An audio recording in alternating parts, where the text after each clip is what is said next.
This is Chris. This is Nick, and the Midnight Tapes presents The B-Sides.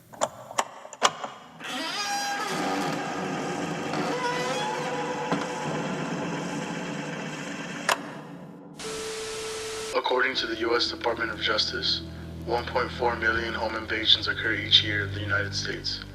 This means that there is a break-in every 30 seconds. Only 13% of cases are solved. Our homes are the last place we think to find danger, but unfortunately, danger can reach us anywhere sometimes. Join us on this episode of B-Sides where we tell you 3 unnerving accounts of home invasions.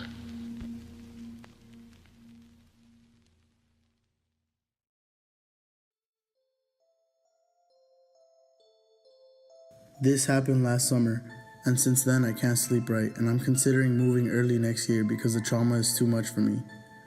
I am 24 years old and live alone with my dog in a pretty decent neighborhood in the city of Anaheim.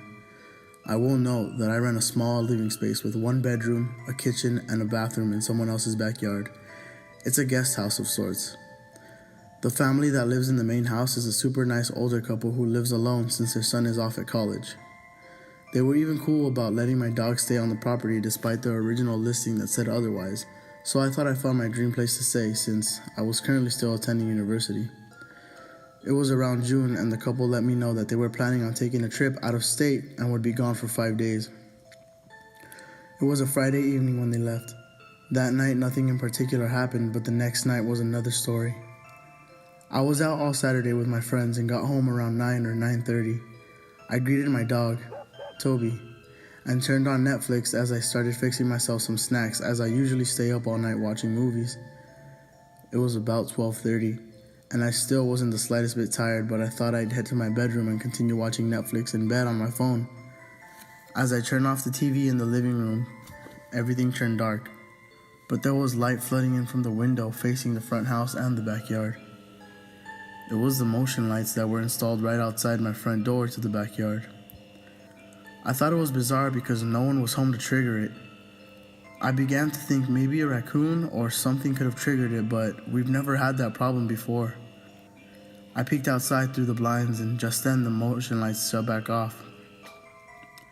I head to bed, and 20 minutes later, I can see the light flood in again since it shines through the hallway outside my room. As I get up again to check it out, my dog was already in the living room, growling at the front door.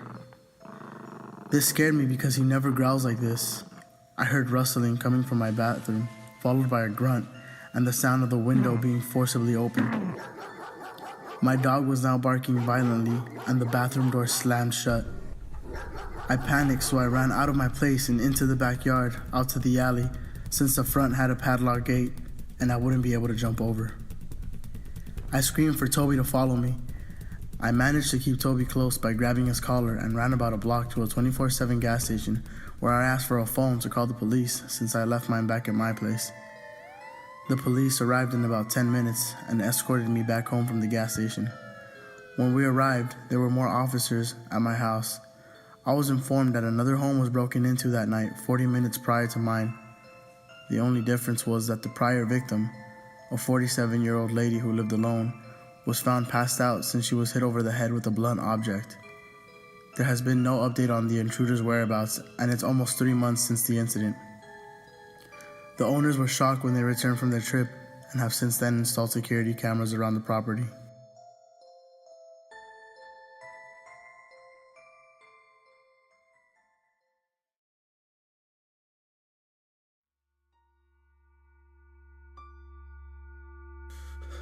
It was late. I don't remember the exact time, but I was awoken by the sound of someone breathing over me. Of course, when I woke up, there was no one. This was a regular occurrence for me, so I would always brush it off as me being half asleep.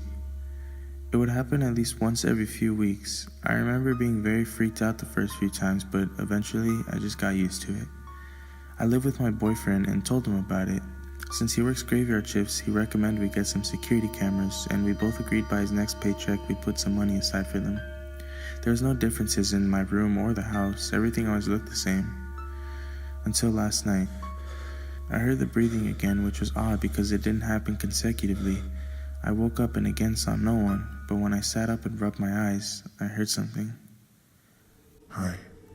I jumped out of my skin and nearly fell off the edge of my bed. There was a man standing at my door.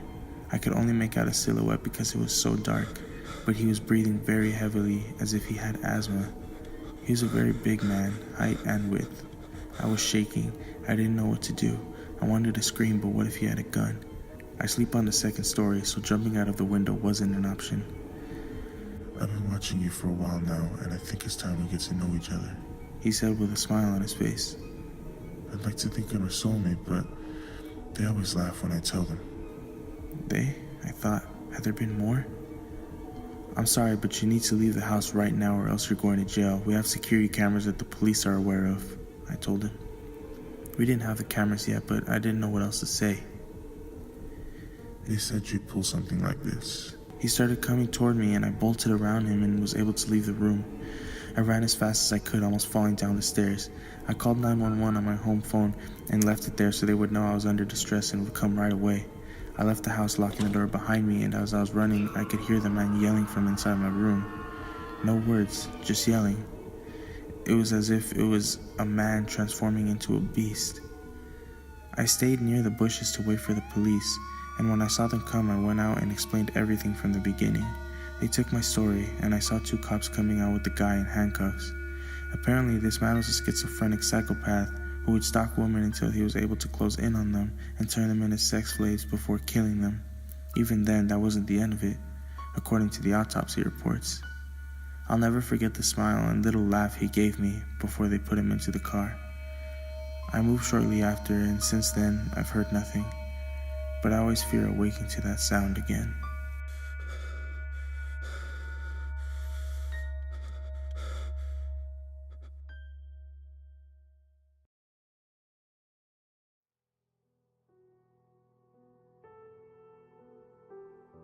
Two years ago, my parents and I took our yearly Christmas trip to Big Bear to stay at a cabin over the holiday. We made the 3-hour drive and got to the cabin at around 5 p.m. At this point, it was already pretty dark in the area that surrounded the cabin. We were pretty secluded considering the next closest cabin was about a half mile out on a small road that led back to the main city. My parents have some friends that they always visit when we make the trip, so that evening they asked me if I wanted to go with them to dinner.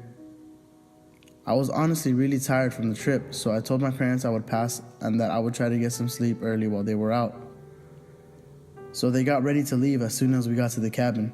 It was about 6:30 when they left, and they asked me to start a fire in the chimney as they would be back in about 2 hours and the cabin was cold. I put some logs in the chimney and started a fire, and I tended to it as it was growing steady. The cabin warmed up pretty quickly considering it was only a 2-room cabin with a small kitchen and a living room. It was about 7:45 p.m. when I really started to doze off and couldn't gather the strength to just go to the bedroom, so I finally fell asleep there on the couch. I woke up about an hour later to a loud bang followed by the sound of a bunch of tools clanking together. Our property is a decent size with the backyard stretching about half a block with a shed near the back door where we keep our tools and extra wood. I was pretty frightened considering the noise was really close and I presumed it to be coming from the shed. It dawned on me maybe my parents were back there getting more wood. My stomach sinks as I check my phone to see 2 missed calls and a text from my mom that said, "We are going to be getting back to the cabin a little later than expected. We should be back by 11. Love you. Good night." I call my mom twice and no answer. As my anxiety grows, I hear another sound. Glass breaking that sounded like it was in the kitchen. I panic as I know for sure this couldn't be my parents and was some burglar or maniac. I was near the bathroom, so I rush in and quietly shut the door and lock it. I left the lights off and sat low to the floor to try to see anything from the space under the door. I didn't want to call for help because I feared for my life, and I didn't want to be heard by whoever was now rummaging violently through the cabin. For 4 minutes, I heard a muffled voice and things being thrown around. It was then I noticed 2 muffled voices arguing. My fear grew intensely as I thought my chances of escaping were now 0. I heard footsteps approaching the rooms next to the bathroom, and now I held my breath as I see a silhouette try to stop and open the bathroom door.